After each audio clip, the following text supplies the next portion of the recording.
Every story has its own challenges, Right. hardships. Building my real estate career, first year I did almost 50 deals at that time, close to $300,000. I wish Yeah. it would have been as smooth as you're saying, but no. Ladies and gentlemen, welcome back to another episode of More Than a Sale, where it's not just about the successes, it's about the hardships, the struggles, the pain, the sorrows to get to where you are. And today we have one such individual. Raman Dua. Founder of Save Max Real Estate, 80-plus franchisees over the world with 1250 agents, generate more than $18 billion in sales transactions. He has been a philanthropy, shaped the face of the real estate industry, and contributed to many charities. Raman Dua, what does it take to be a $20 billion agent? It takes a lot of hard work. It takes a lot of those sleepless nights. And I would say a little bit of luck as well. And the most important thing is the blessings.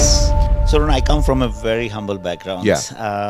I started my journey from my childhood. It was a 250 square feet home.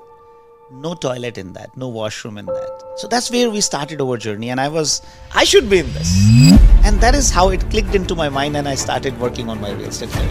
I started my real estate career in 2007. I got my license in December 2006, doing 100 deals. Now, one thing I want to share with you, Ron, this is not the dream which just happened. Yeah.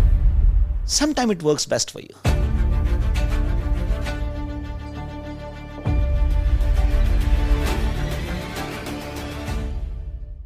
Raman Dua, what does it take to be a $20 billion agent? Thank you, Ron. First of all, I really appreciate it. It takes a lot of hard work. It takes a lot of those sleepless nights. And I would say a little bit of luck as well. And the most important thing is the blessings. I want to ask you, in your journey of real estate, we've heard it many times, we've seen it many times, we see you all over social media.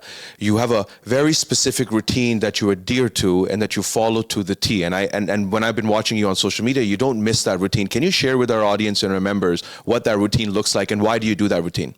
So I get up at 3:30 in the morning, and then I have 1 hour booked for meditation. Yeah. After that, 4:30 to 5:30, I do my book reading, and then 1 hour in the gym.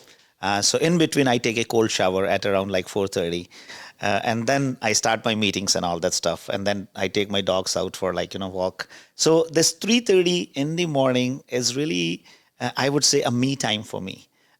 From my childhood, I was getting up at 5 o'clock somehow. Yeah. But after the COVID, when I started doing meditation, so I needed some extra hours, some extra time. Yeah. And whenever I need to do something like this, I always steal that time from my sleep. So I am managing my sleeping hours. So what I do to have a good sleep, I take 1 hour nap in the afternoon. Okay. So that's how I manage my day. So you have a quick power nap. That's what you do. Quick power nap, yes. Now, is there significance to 3:30? I mean, people get up at 5, people get up at 4. What's the significance of 3:30, or is it just that it works for you? That's very interesting, actually. Yeah. It's scientific and it's spiritual. Talk to me about that. So, there is in our culture something called as Prabhat Vela. Okay. And if you look at it scientific point of view, Okay. it's like 3:20 to 3:40 in the morning. Wow. The alpha and beta cells in your brain, in your body, they are actually at the vibrancy level where they open up your subconscious mind. Wow. So if you do meditation at that time, and you might get it from a lot of people who are into their spiritual journey, they love to do the meditation in between 3 to 4 a.m. And that is one of the reason, because you get access to that power, you get access to that energy of your own body, just because of the alpha and beta cells in your body are at that vibration level. And how did you uncover this? Did you always do it, or you learned it along the way, and maybe you picked it up from someone? So I learned it on the way. Yeah. It actually happened by chance. Okay. During COVID, our office was closed for 3 Yeah. weeks. Yeah. And I was thinking, what should I do? One day I felt like, I should go down in the basement, and there was a very dark room over there. So I started doing meditation over there. Yeah. And Ron, you won't believe, I did meditation for 6 hours in a day at that time. Wow. And that somehow changed the direction of my life. It started giving me, you can say, the auto instruction from within. And after that, I started taking that journey to the next level. And we're going to get to the next level very soon because you've had an illustrious career and it's still going and you haven't stopped. And with your tenacity to drive things forward, it's been quite remarkable. And with the amount of time that I've known you or I've heard about you or I've seen you just climb. And there's been a lot of changes that you've made on yourself and the way you run your life, the way you run your family. And we're going to get into this in the whole podcast. But what I want to start with first is take me back in time. Right. How did your journey in Canada came to be? How did you rever into real estate? And then from where did the inception of the idea of I'm going to start my own franchise come into play? So, Ron, I come from a very humble background. Yeah. I started my journey from my childhood. It was a 250 square feet home. No toilet in that, no washroom in that. I used to walk like 3 kilometers almost to, do our daily routines in the morning. Wow. So that's where we started our journey. And I was actually going to a school where there was no English. It was not actually a school, it was a temple. Yeah. And my mom used to go to the temple priest, requesting not to charge any fees because of the financial conditions. Right. And on top of it, my dad was he was alcoholic at that time. Yeah. It's been 40 years now, he never touched it. Yeah. But at that time, that was the challenges. And I, being the youngest one in the family, somehow I was still the spoiled one. My whole family wanted me to have a good education, though none of my brother and sisters, they could get that opportunity to go even to the high school. Yeah. So they all have to drop out after grade 10. Right. Just because of the financial challenges. So that is where I come from. Yeah. And then there was a time when somehow my parents, they saved some money and they put me into a good school. Then until grade 11, I was a very bright student. I was like a school topper, I would say. Yeah. Yeah.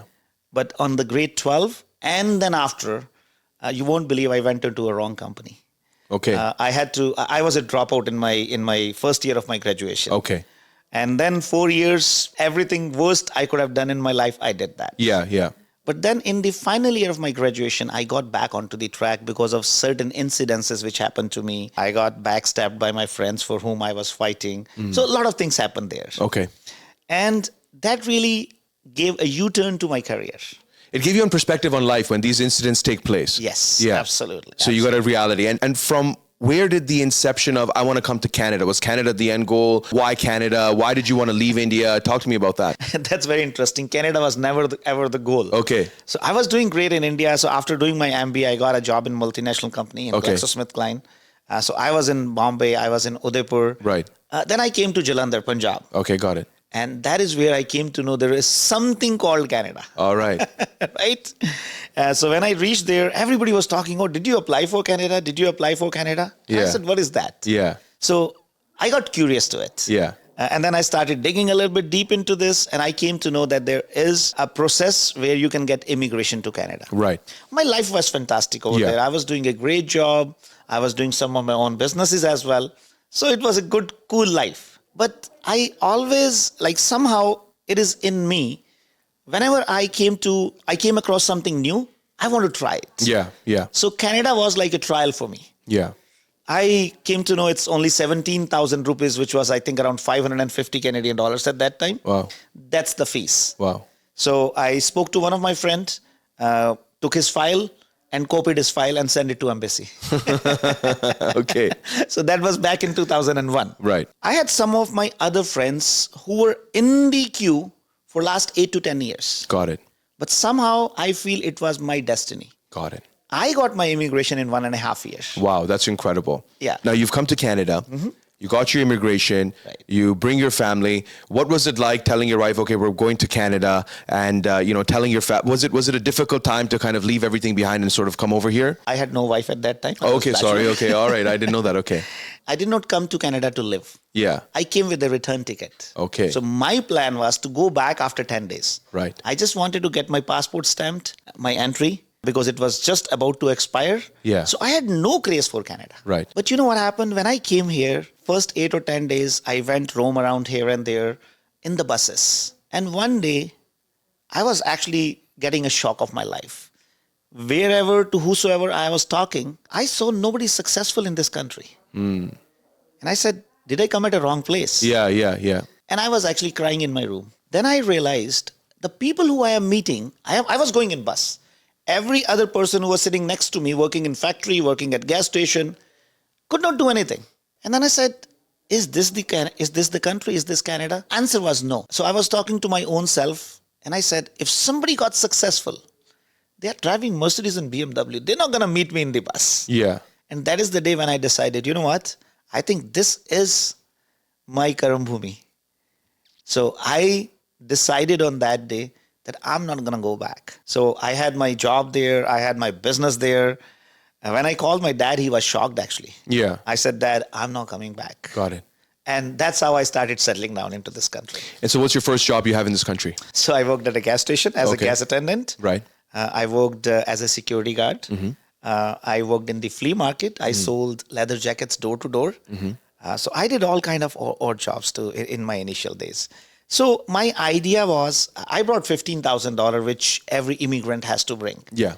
So my idea was not to do any job actually. Yeah. So I was doing all those odd jobs on weekends. Got it. And on the weekdays, I just wanted to understand the dynamics, the social structure of this country, how the economy works, how the banking system works. So I was spending a lot of time roaming around here and there, going to small towns and understanding the culture of the country. Right. So first 6 months, that's what I did. When I finished all the money, what I brought, and that is the time when I got serious to look for a job. Got it. And then I was fortunate enough, I got an opportunity to work in one of the immigration company here. Okay. So that was my first office job, which I started doing almost 8 months after my landing. Where does real estate fall in all of this now? That was a funny incident. Okay. So what happened? I bought my first house in this country when I landed. Got it. So I had that plan with one of my friend. Right. Fortunately, that did not work. I lost some money in that. So I went back after almost 1 year and got married to Nidhi. She came, we got married in November 2004. I came in September 2003. Wow. So when she came in 2005, after all the documentation, the visa processing, I promised her something. I said, Nidhi, we're going to buy our first house within 90 days, within 3 months. Because I was renting a very small one-bedroom basement here on Derry and McLaughlin area. Exactly after 90 days, we were in our first house. Wow, that's incredible. Now, what happens, my brother-in-law, my real brother-in-law, he was in real estate at that time, and he was the one who bought the house for me. Got it. And after 4 months, he bought his own house, 5 houses after mine. Okay. And that was a big problem for me. All right. So I come from Haryana. So Yeah. the mentality over there is, you don't live close to your in-laws. Okay, interesting. Right? Yeah. Now my problem is I have to use him to sell the house. Yeah. I can't tell him why I'm selling the house. Yeah. So I decided to sell this house after I think 5 months. Yeah. So I bought that house for $299. Got it. And the logic I gave him, I said, I just want to do an experiment. Yeah. How does it work? Yeah. So I sold that house after 6 months for almost making $35,000 to $40,000 profit out of it. Wonderful. And then I said, you know what? Wow, that's amazing. I was doing a job. I was making $80,000, $90,000 at that time. But I had to pay taxes, all other expenses, everything. This was the money without tax because there was no capital gain on it. Yeah. So I said, that's very interesting field. I should be in this. And that is how it clicked into my mind and I started working on my real estate career. Incredible. And once you got your license, what was the first company you joined?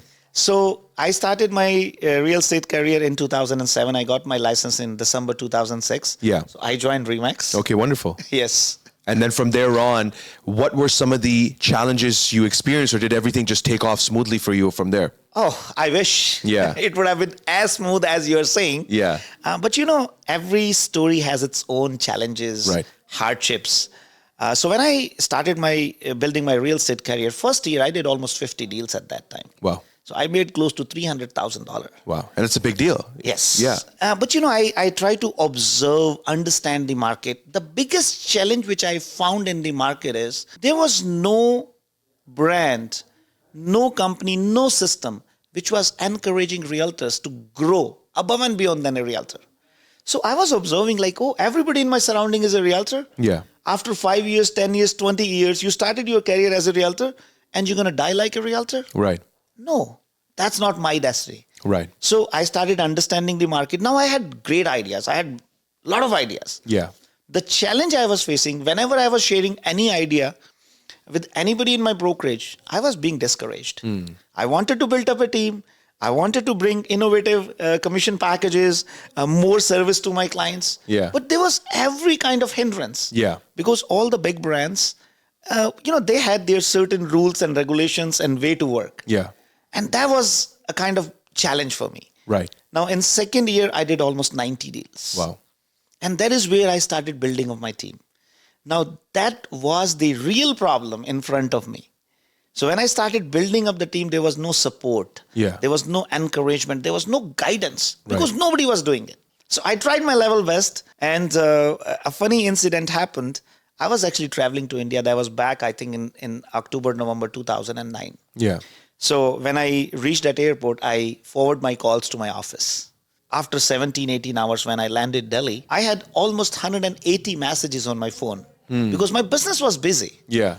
And all those messages were from my office to requesting to unforward the calls because my office phone lines got jammed. Yeah. Yeah. Right? They had they were not habitual of handling that many calls. Got it. But because of my busy business, there was a lot of things which were happening. Right. So when I came back, I said, you know what? Every time I'm going to have this problem, I tried to discuss with my broker of record, but finally couldn't get any support. So that day I decided, you know what?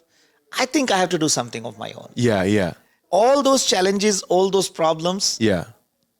I would say they were blessings for me because Got they it. gave me an idea to launch SaveMax, which we did in April 2010. Wow. That was on my daughter's birthday, Shreya's birthday. Yeah. So we launched SaveMax on April 24th, 2010 from the basement of my house. Yeah.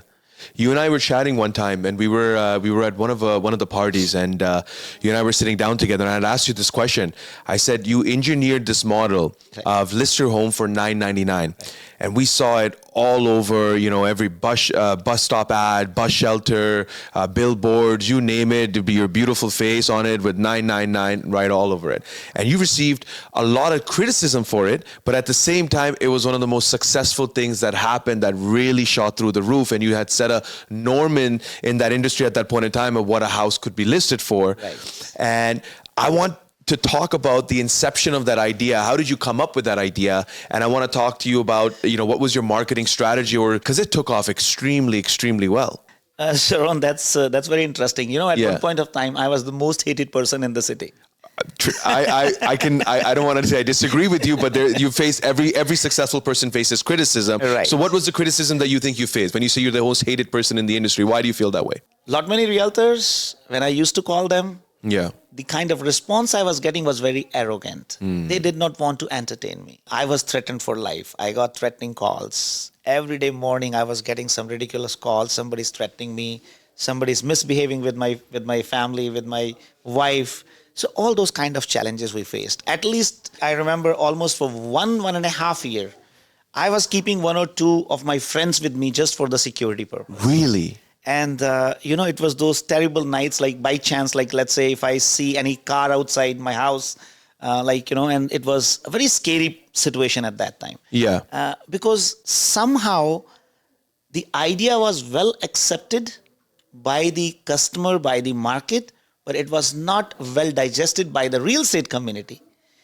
Though everybody was doing the same thing what I did, but nobody had a courage to talk it so openly as I did. I started marketing it. I started advertising it.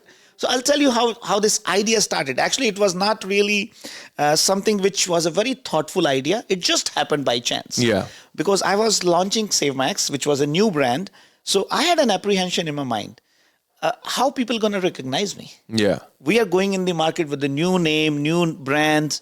And I had just 2.5, 3 years career in real estate industry. Yeah. So I thought somehow I learned in those 3 years of my career that if you want to be a successful realtor, you have to list. So listing is the essence of the real estate business. Agreed. So I thought I'm going to advertise, I'm going to do free listings. Yeah. Right? So that I can get some listings in my kitty. And I was talking to one of my friends. I shared that idea with him.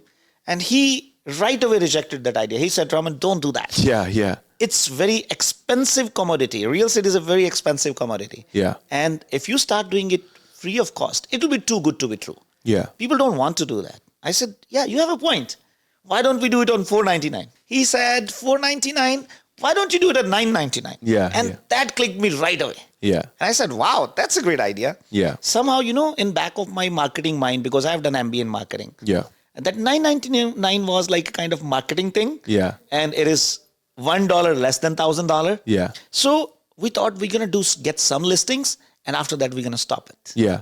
When I saw the acceptance, when I started getting calls from the potential sellers, especially in the Brampton market, you know, Yeah. it's very price sensitive market. It's a Yeah. lot of South Asian community dominance. I was at a coaching seminar one time, and the coach says, "Who in this crowd is here from Brampton? And raise your hand." So, slowly the hands would go up. Give them a huge round of applause. If they can survive in Brampton, they can survive in any There you go. market in the world.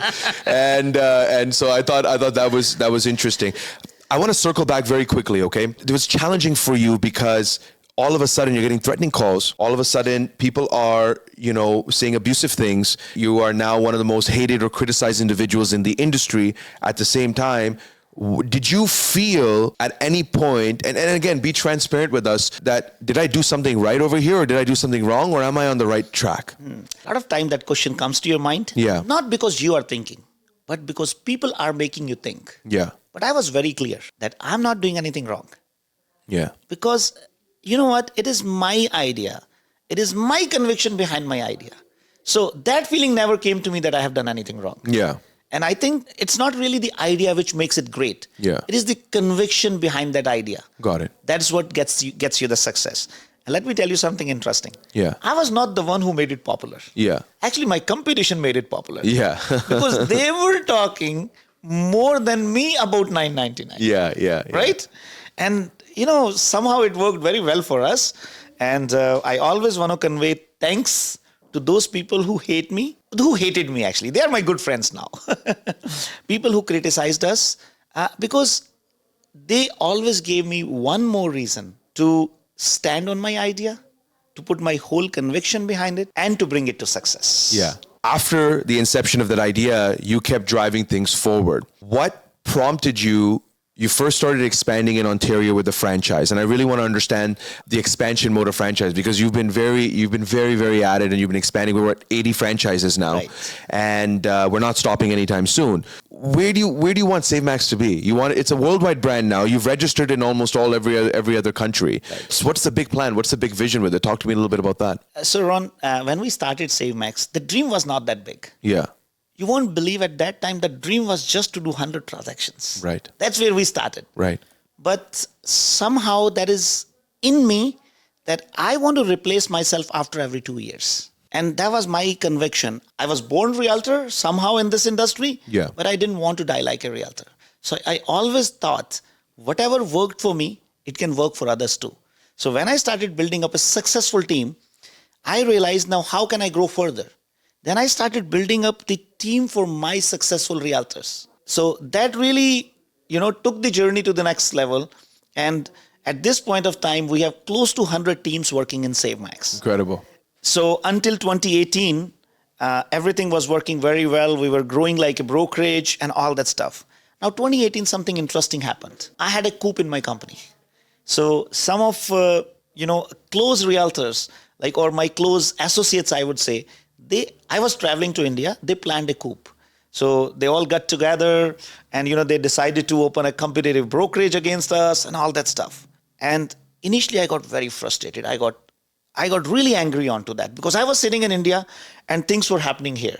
Like my own people were planning a coup against me in my company. So at one point of time, one of my, founding member, Sachin, he was with me and he was trying to manage everything. So I was sitting in my flight from India to Toronto. And then I told Sachin, you know what? Now let's leave everything. Let me come back. You go enjoy your life for next 24 hours. We're not going to have any communication. Whatever happens, let it happen. So when I came back, I sat, I tried to understand the situation. Now, I had an option to retaliate or to respond to the situation in a negative way. But I decided, no, that's not me. I promised myself on that day that whatever loss I had in the company, I'm going to make it 5 times bigger in next 2 years. If that coup wouldn't have happened, I wouldn't have thought of opening up the franchise network. So in 2019, we started expanding this brand. Then COVID happened, which I think was one of the biggest blessings for me. Yeah. In COVID, we grew company by more than 5 times. We started putting up the franchise network. So first we actually hit Ontario, then we went to Alberta, then we went to BC, Winnipeg. So we opened all our branches over there. And then the idea came that, okay, we have to take this journey to the international level. So when it came, when we thought about it, the first country which I came to my mind was India. And the reason behind that is there were 2 reasons for this. One was personal reason and another one was the professional reason. Right. The personal was I come from that landscape. So I always want to create more and more jobs because I personally believe there's no bigger charity what you can do than creating a job for somebody. Right. Right? So that was one of the personal reason. The second biggest reason which I told is professional. India is one of the is the fastest growing economy at this point of time. Yeah. How can you miss that? Yeah. And the good part was every single big brand could not penetrate to Indian market because of its demographics, because of its landscape, because of that, The logistics, I would say India's logistics. That's how I like to call it. Yeah. You call it logistics. Yeah. I call it the nonsense of doing business. Yeah. Right? Yeah. But we come from that landscape. And today I feel proud after 2 years when I see SaveMax is a great brand in North India. We are expanding to other part of the country as well. And now we have started putting up in Dubai as well. Incredible. So the journey which started with the dream of doing 100 deals is becoming a global brand today. And my aspiration is next 3 to 5 years, we will be physically present in at least 10 countries and then take this journey to 25 countries. And right now we are digitally present in 11 countries in the world. Where we are doing business, we are bringing a lot of investors from there and doing a lot of exchange of the business. Wow. So by 2025, you will see us almost in 10 countries in the world. Now, one thing I want to share with you, Ron, this is not the dream which just happened. Yeah. 5-6 years before, I registered SaveMax in 15 countries in the world. Wow. So somehow it was in back of my mind. Yeah. I didn't know how it is going to happen, when it is going to happen, but I always had in my mind that I have to do it. Yeah. You know what? That instinct of doing, of telling to your own self that I have to do it, sometimes it works best for you. Talk to me about the actual process of expansion on a franchise level. In brief, without getting too much into details of the legalities and aspects, how do you expand into a franchise model? What does it take? The team systems, and you have teams within teams. So to share with our audience members that from a back end level, how is the expansion done? For sure, Ron, I would love to share because it might benefit a lot of other people in the industry. And if they can learn from my experience and can become better, I'll be very happy to do that. Yeah. So when we thought of putting up the franchise network, we wanted to have a unique characteristics, I would say. Okay. Because, we are a very new brand in the market. Who's going to trust on us? Yeah. Right? Yeah. So the idea which we developed that we took the complete charge of the front office, back office. So I understood the market first. Right. Why realtors don't plan to grow to the next level? Right. Because they are afraid of RICO compliance, right, or the regulatory body compliance. Right. They are afraid of hiring people. Yeah. They are afraid of doing all the accounting, front desk. So all those kind of challenges stops, or I would say, put a lot of resistance to lot many people in the real estate industry who are talented. So I thought, you know what? Somebody's problem is somebody's business. Yeah. Because every single business comes out of a problem. Right. So this was the problem of the real estate industry. Right. So that brokerage business or that entrepreneurial thought process was kept to those people who have like $500,000, $1 million in their pocket before anybody wants to open up a franchise. Right. So I focused on micro entrepreneurs. I focused on those people who are successful, who wants to become an entrepreneur, but they're not getting any support system from anywhere else. And I think that was the biggest strength which we have created. So I started building up the system for my team members. We brought some innovative ideas where like sign deal today, get paid today. We brought the game changer model to the industry where everybody's compensated for managing the teams. Right. Then we brought this franchise model for the industry where you don't have to be worried about the front office, back office, and all that stuff. And the most innovative ideas which we brought to the industry, if you don't have a real estate license, you can still open up a brokerage. Okay, interesting. And I think that worked very well. Yeah, yeah, right? yeah. Because that was something which was there in the system, but it was very unique. Yeah. So it is not one thing which is going to work for you. So if any realtor has an aspiration to grow, you first have to identify the right problem and then bring out that solution, take that solution to people, and you have to keep working on that idea because no idea is born as a perfect idea. You refine it, you make a decision, you make it right. So when you're trying to enter or penetrate a market, let's use Alberta or Vancouver as an example. Right. And what's the process look like to penetrate into a market like that? Are you going to trade shows? Are you going to franchise shows? Are you is it more of a digital camp? Is someone collectively reaching out to already existing brokerages and trying to convert them into SaveMax and show them the story of what's happening over here? And so what does that process look like, sort of? So Ron, the process which we adopted, I'll share that with you. So before entering into any market, we went there our own self. Got it. And tested that market first. Right. Because, it's so easy to do the testing with your own money. Right. Right. Once that happened, then we started reaching out to new people. So somehow the day I started SaveMax, I was so inclined towards bringing new people into the industry. For 8 years, you won't believe I never hired any experienced person in SaveMax. And this was our idea. Same way we have developed a business model for SaveMax, same way we wanted to develop the business model for our franchisee. Right. So if you look at all the people who we brought on board, they pretty much are brand new entrepreneurs. Yeah. They wanted to grow. They had somebody has 5 years experience, 10 years experience, but they did not have that system or kind of guidance. So we took lead on everything. We are taking care of the training part. We are taking care of the hiring part.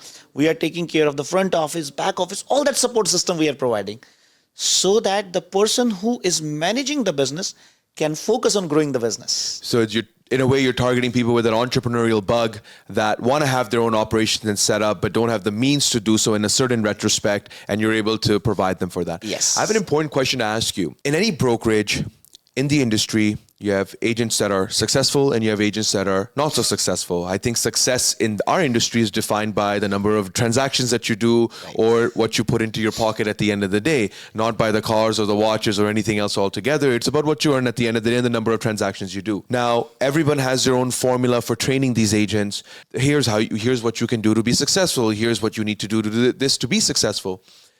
What happens when a franchise of yours is some are successful and some are not so successful? Right. What happens then? Do you look at it the same way that you look at it from an agent perspective, where this is the reason why certain agents are successful and certain agents are not so successful? What happens in a scenario like that? I'd like to know. Ron, I think you pointed it out very well. And you being in the industry for a long time, I think we both share this stats. 10% people do 90% business.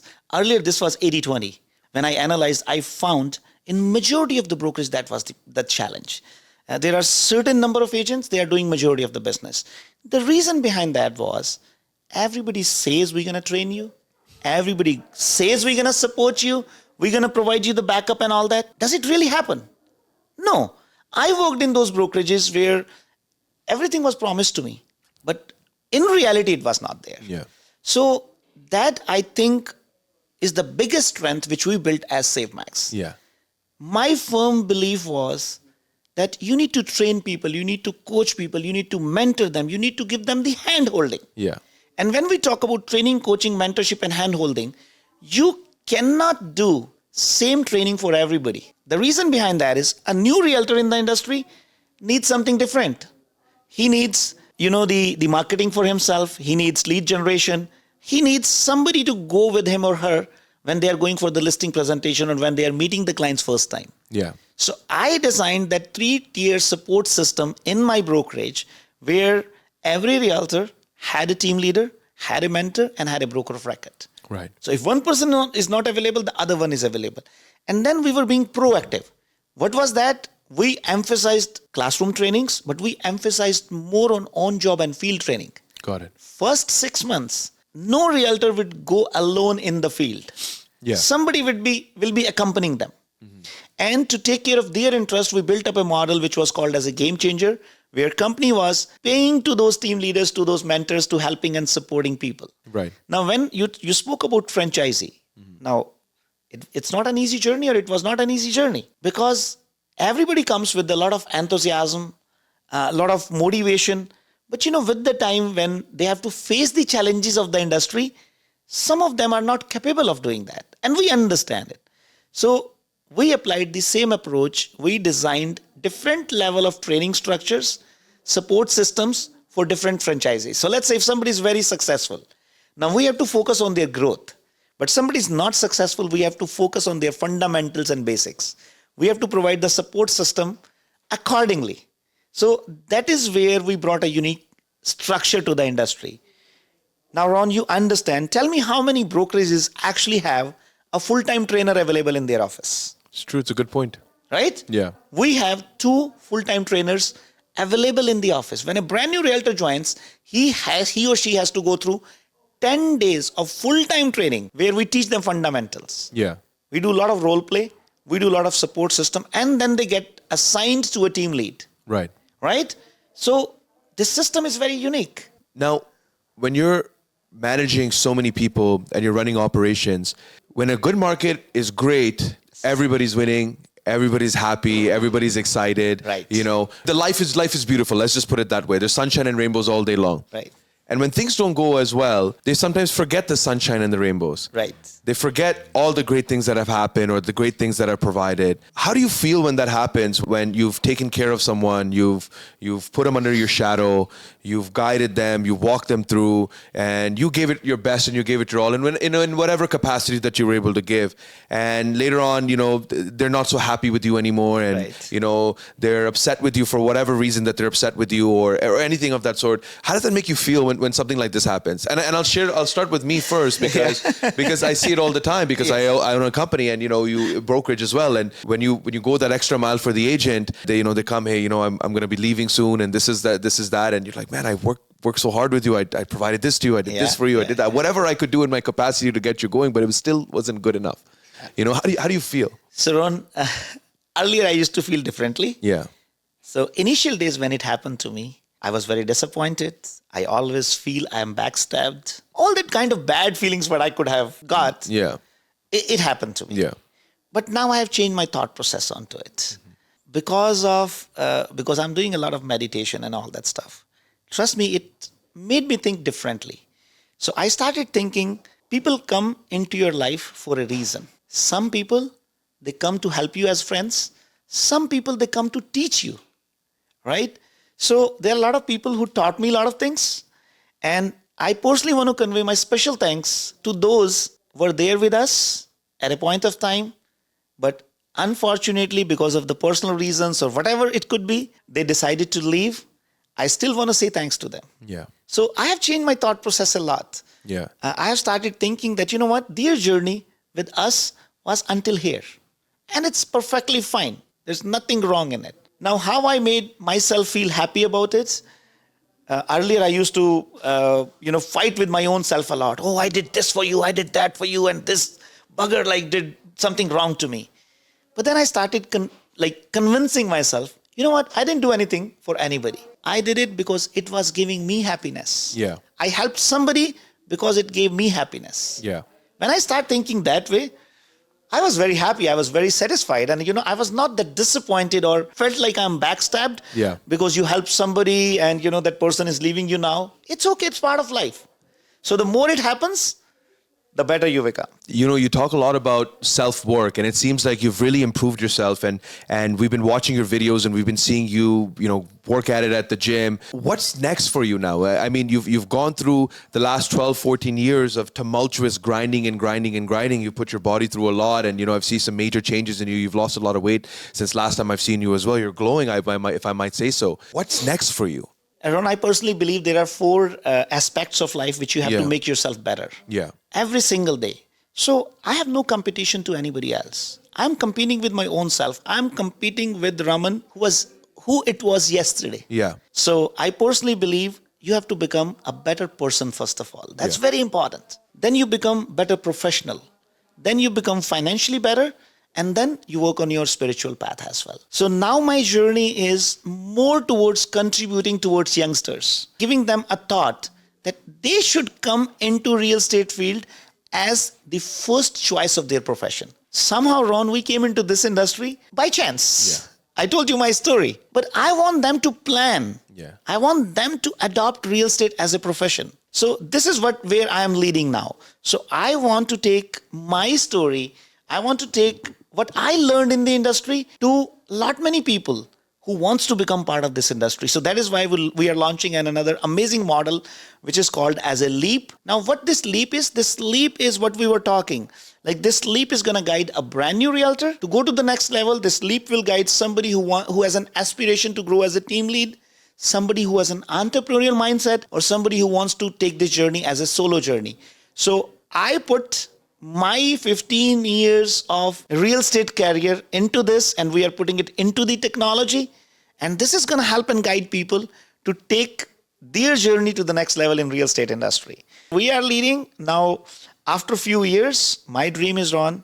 I want to contribute more towards humanity. I have a pledge to my own self. On my 50th birthday, I'm going to announce whatever I have earned in my life, I'm going to start donating 4% every year. Wow. For some charitable work, for some humanity work, and by 75, I'm going to make it zero. So I'm going to spend everything what I earned. I love that. I really, really love that. I want to ask you, knowing what you know now, everything that you've learned from to now, if you had to tell your younger self any advice, what advice would you give your younger self? Always missed one part, which was reading books.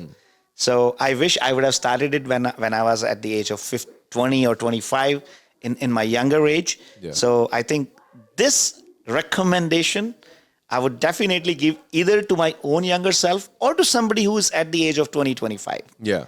Because books can change the direction of your life. They can help you to do something which somebody else without reading books can do 15 years, you can do it in 5 years. Right. It can give you a broader understanding of life, can make you more happy. And the best part is you're learning from other people's experience. Yeah. Somebody in that 150 page books, somebody gave the experience of like maybe 50 years. Right. Right. Right? So You show your father a lot, where you spend time with him, and you put him in your videos, you put him in your sessions when you're going live as well. Do you think your parents are proud of you where you are today, being the youngest out of the lot? I feel so, and I can see a lot in their actions as well. Especially, I'm very, very close to my dad. Yeah. Because I have seen him as a great human being. He has gone through a lot of challenges. I told you at one point of time he was alcoholic. And the way he has gone through his life, the struggle, the challenges, there are a lot of family problems which happens. But I always seen him standing tall, having the patience, having the cool-mindedness. And he was never after money in his life. Yeah. So what I learned from him is life is much more than making money. You have to make yourself as a great human being. And that is what is more important, I think. And I think that is where we miss life a lot, especially in our industry, because, it's a lot of, I would say, lust of money in real estate industry. Yeah. And somehow that lust of money takes us away from humanity.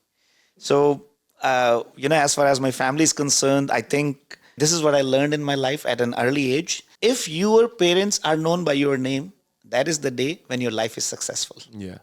And I keep working hard, keep striving for that.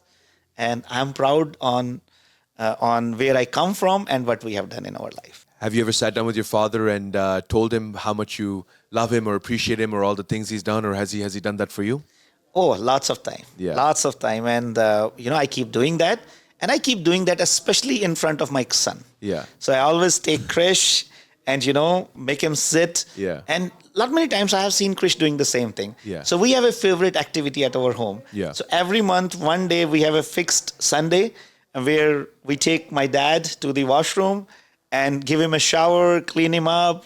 Me and Krish, we both do it. So, that is the idea to give them humbleness from the early age, right? And maybe I'm selfish because, in future, if he has to do it with me, he won't feel shy about it.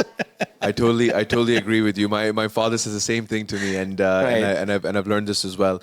You spoke a lot about books. Are there any books that you recommend to our audience members or viewers that are listening to this that have played a significant impact in your life to give you a perspective that has helped you in your business? When we talk about business, Ron, I always tell people, before you learn business, learn life. Yeah. Because if you learn life, you will learn business automatically. Because business is nothing more than life. Yeah. You're dealing with people, you're understanding them, you're understanding their emotional intelligence, all that stuff. So it all depends upon your own interest.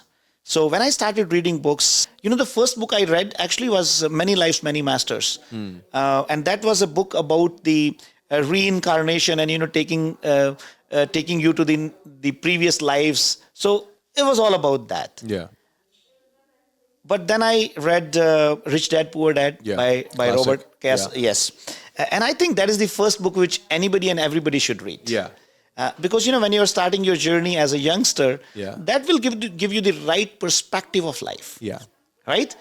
And then I started reading a lot about biographies and autobiographies.